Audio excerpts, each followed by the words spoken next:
Welcome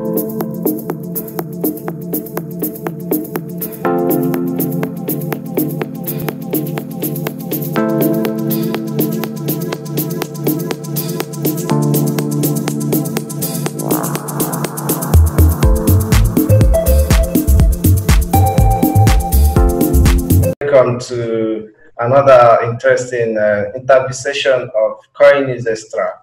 So today we have gentlemen that are going to talk about an interesting topic. So we'll be talking about space security. So joining us is Marco Romero. Marco Romero is an aeronautic engineer. Marco, you are welcome to Coinnewsextra. Thank you very much. For having us here. I don't know exactly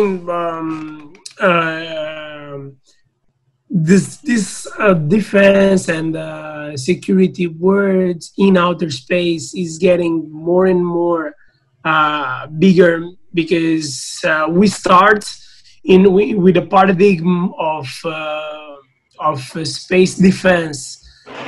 Space programs were mostly militarized, and now we are jumping slowly. We are jumping slightly to the civilian or the commercial. So joining us also is Edridge De Mello. Edridge De Mello is project manager, Chairs Airbus Defense. Edridge, you are welcome. Thank you very much for this amazing opportunities for us to talk with you. We are very happy to be having this conversation, and it's a very interesting topics that you have for us to address here. Okay, thank you very much. So, okay, let's go into the interview proper.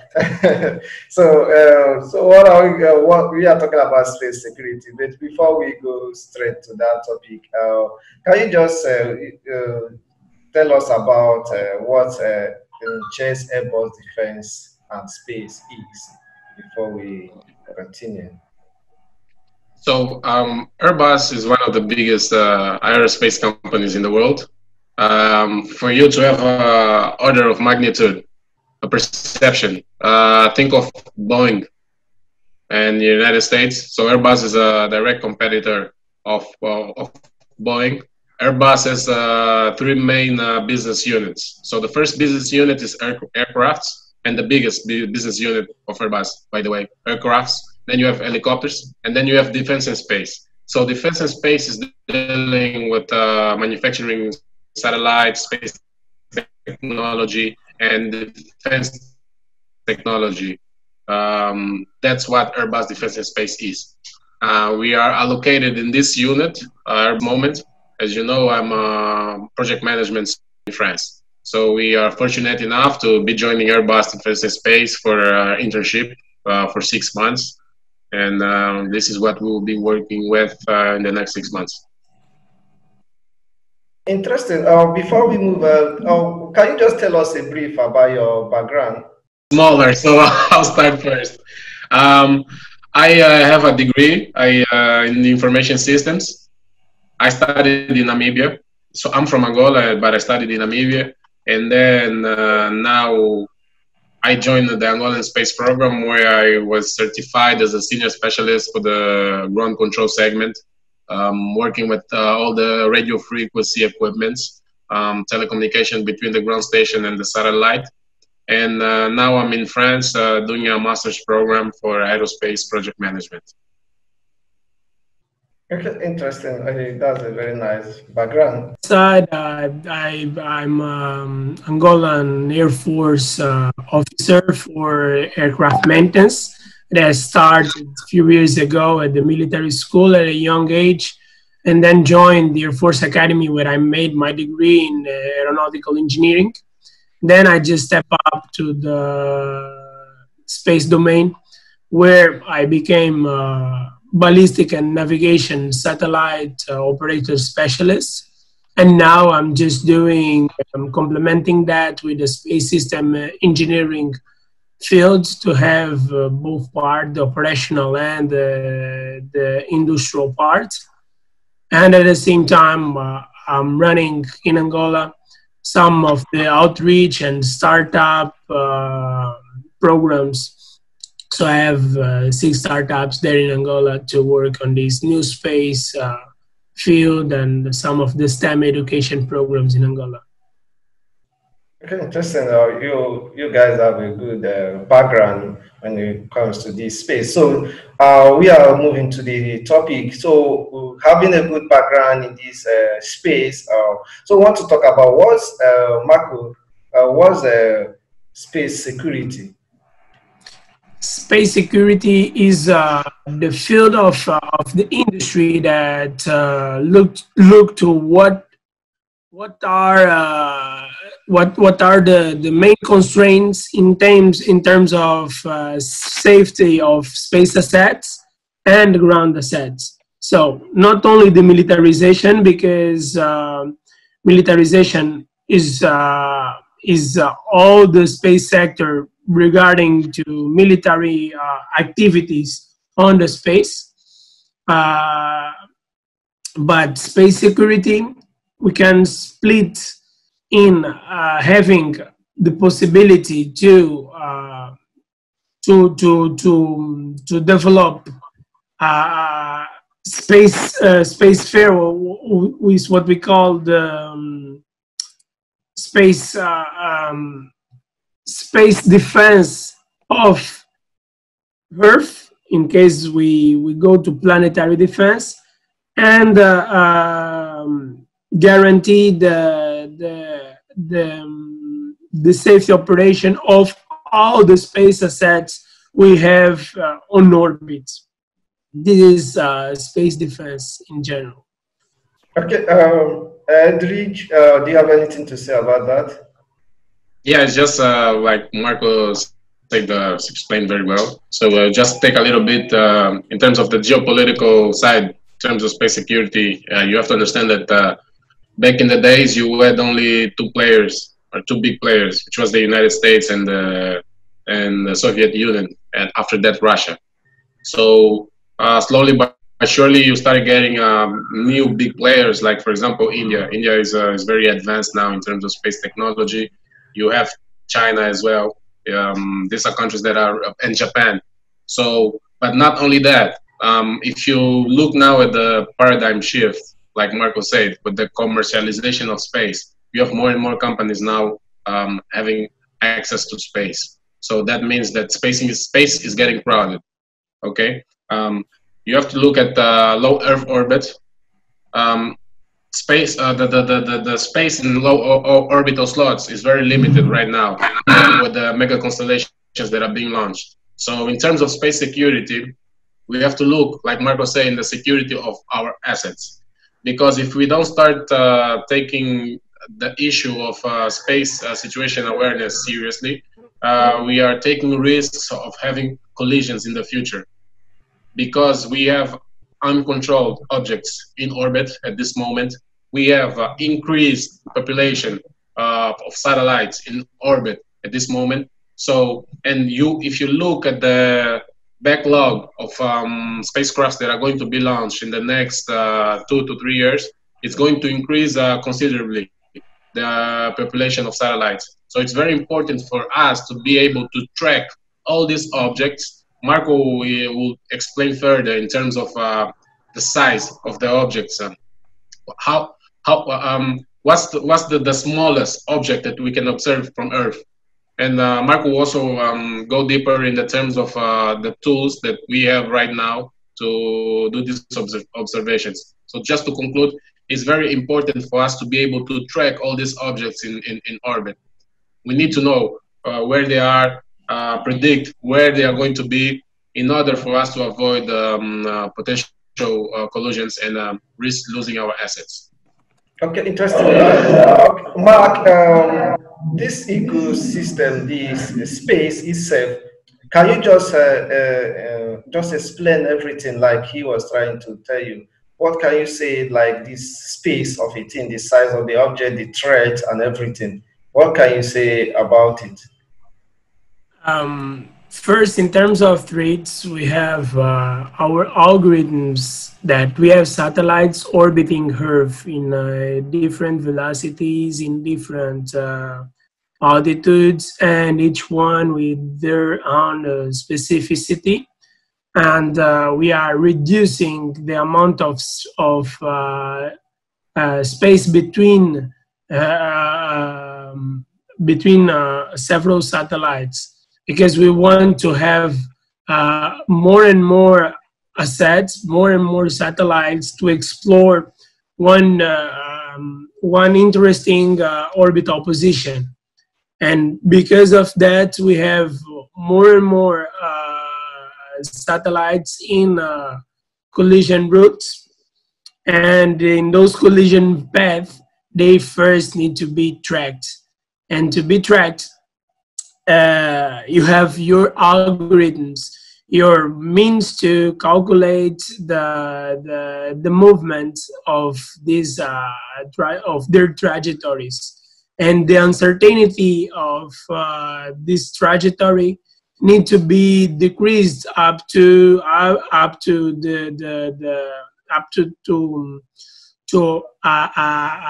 level of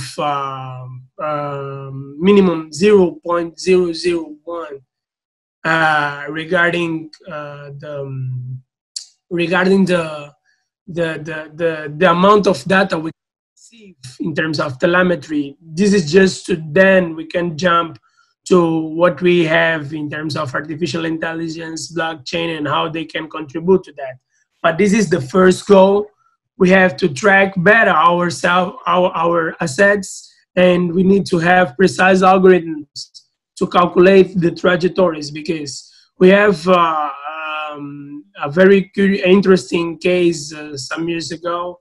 It was one Russian, one ESA satellite and one American satellite that were in route of collisions. They were in path of collision. And then when you have this collision avoidance alert, you're not obliged to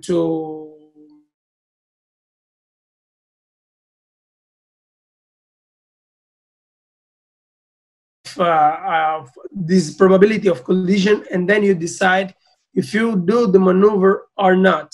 This is the first case when you have to control and during your inside this ecosystem. Secondly, you have collision with debris that are uncontrolled assets that are in space, that are left in space, and those debris, they can, for instance, up to 1 centimeter, we can have the IADC controlling and tracking with optical or radar systems, controlling these up to 1 centimeter debris objects. For instance, if you have one eraser flying in orbit to 15,000 miles per hour in space, and it can like open a hole on your satellite in a steel or a composite structure in the size of a apple.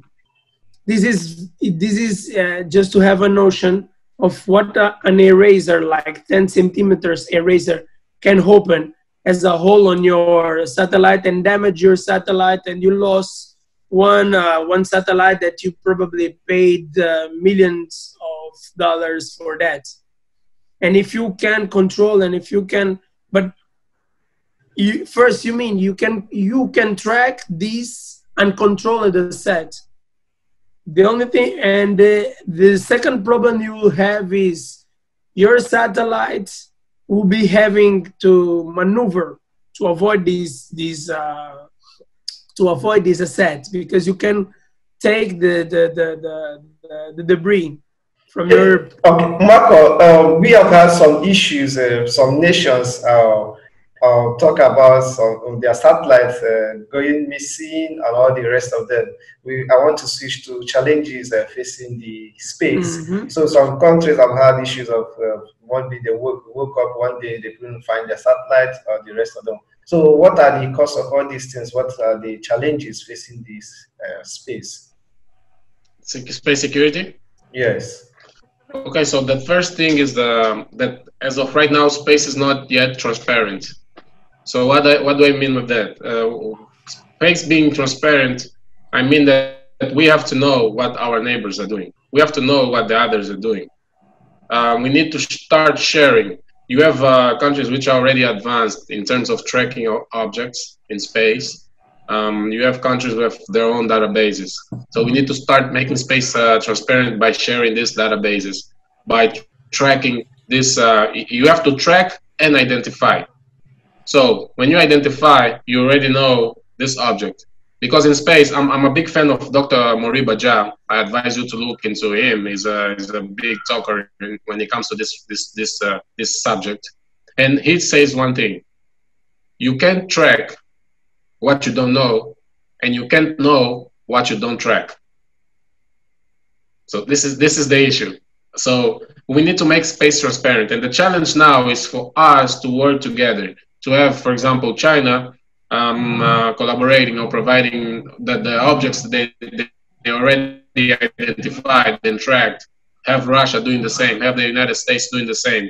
And also, we can, for example, we are in Africa. As African countries, we're starting to develop space programs and starting to launch satellites. We need to start also investing in these capabilities, in these capacities to start tracking and identifying also objects, so that we can also contribute to this global database, if I would say that, when we really have a transparent space. So this is one of the challenges. Okay. You know, these challenges, there are possible solutions. You talked about transparency in the space. You talked about data in the space. So we are talking about emerging technologies. How do you think some of these emerging technologies, the AI, the blockchain, IoT, and all the rest of these emerging technologies can play a role in the space?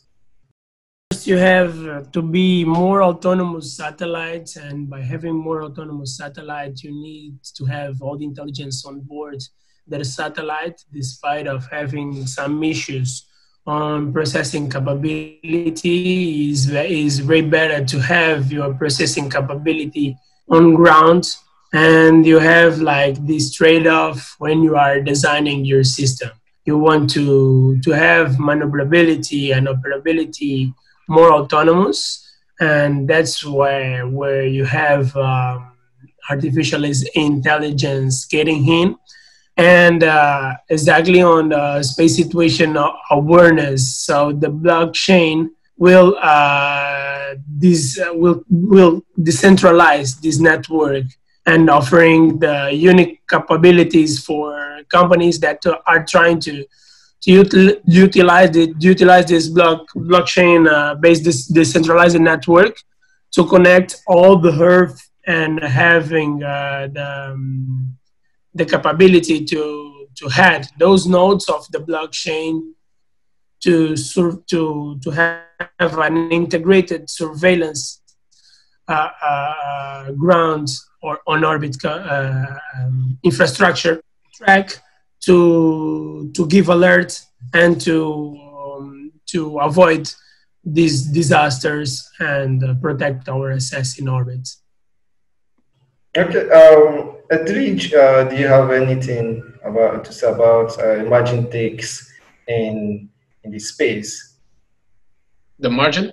The emerging tech, the AI, the blockchain, the IoT, the role they can play in the space. Marco explained very well. It's just that it plays a big role, because you need to have autonomous. You start addressing and solving most of the problem, or part of the problem, if you have autonomous systems in space, like Marco said. If you have also autonomous systems even on ground, to be able to track faster, to identify faster, to predict faster than a human could be. So this is the big role that artificial intelligence, machine learning, and IoT can play in this field. Okay, interesting. Finally, before we draw the curtain, you have go ahead. Yeah, it's just to go direct. You have this capability that we were explaining since the beginning of the interview, but now artificial intelligence will give more, because more and more data need to be more and more mined. Process faster. Yes, and how faster you can mine this data, faster you can have your decision making process, and that's the real world of artificial intelligence and blockchain, because you have data from debris, a lot of debris in space, data from satellite telemetry, so the motion of the satellite data, and you need to integrate it. And how better you integrate it, and how better, way better you have your big data mined and ready to decision making. Okay, you people have really done justice to this interesting topic.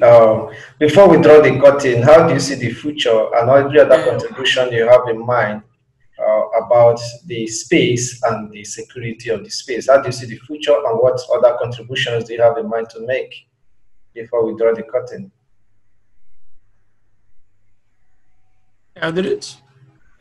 Yeah, so the future that I see is, like I was talking, we need to have a more transparent space, and I see a more transparent space in the future. Why do I say that?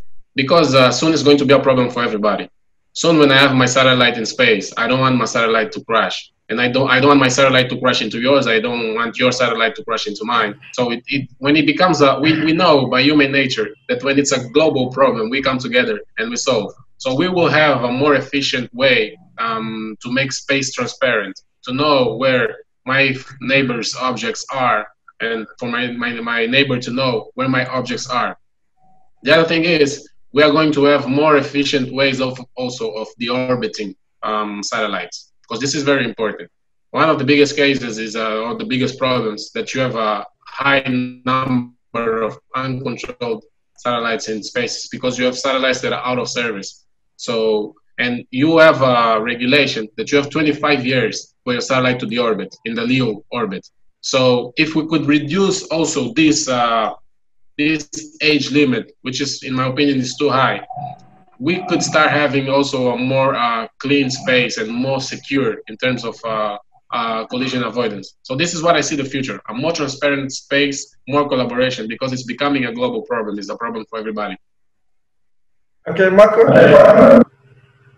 Yeah, future space. I will split in the near Earth exploration and deep space exploration, because we didn't talk too much about that. But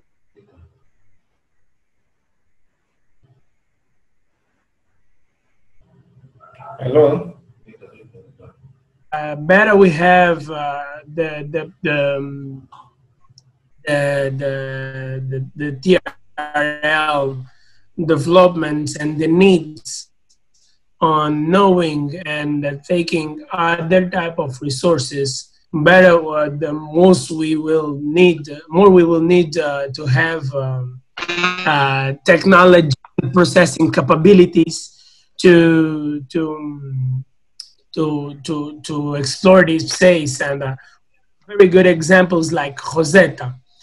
If you don't have the capability to operate a satellite that are miles, light years away from us, you have to calculate very well, very precisely your gravity assistance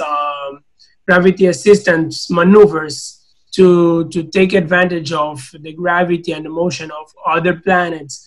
You will have to use your onboard processing capability very clocked to implement the actions on your probes while you are going to other planets. The level of uncertainty to land in an asteroid, to land in another planet, those are very, very demanding on the level of technology we have here. So is what Eldridge, and then I just add this other world that is asteroids and celestial body explorations that will bring to us other challenges that are now being solved by artificial intelligence. We have like Blue Origin using artificial intelligence algorithms to land their their their hoopers or their landers on the moon, because calculating the motion of the descending in a body that have quite a minimal or near zero atmosphere is very different to make like a landing on an atmosphere body as we have here now. Okay. So those are also more challenges. Okay, thank you very much. Thank you very, very much, Marco, for your contribution and for joining us today on Coinnewsextra. Thank you very much, Marco. Thank you. The pleasure was mine, and I hope that you continue growing up with your company, and you keep doing the very good job you've been doing until now. And as a blockchain, as a convolutionary network, as a convolutionary network, you can expand your nodes and keep doing this very great job. I'm just glad that, and I hope to hear from you very soon, because the job you are doing is very powerful and important for not only the space sector but all the technology sector, because people need to be more aware about the importance of technology, about the importance of this convolutional neuronal networks, about all that blockchain and new technology, new approach can bring to us. Okay, thank you very much. Thank you, Edrich, for joining us too. No, thank you. Thank you. It's a great pleasure. It's a great honor to be a part of this and have this great conversation with you. Okay, thank you. We are happy to know that you guys are doing great, to have Africans doing numerous and great things. You guys are really doing great.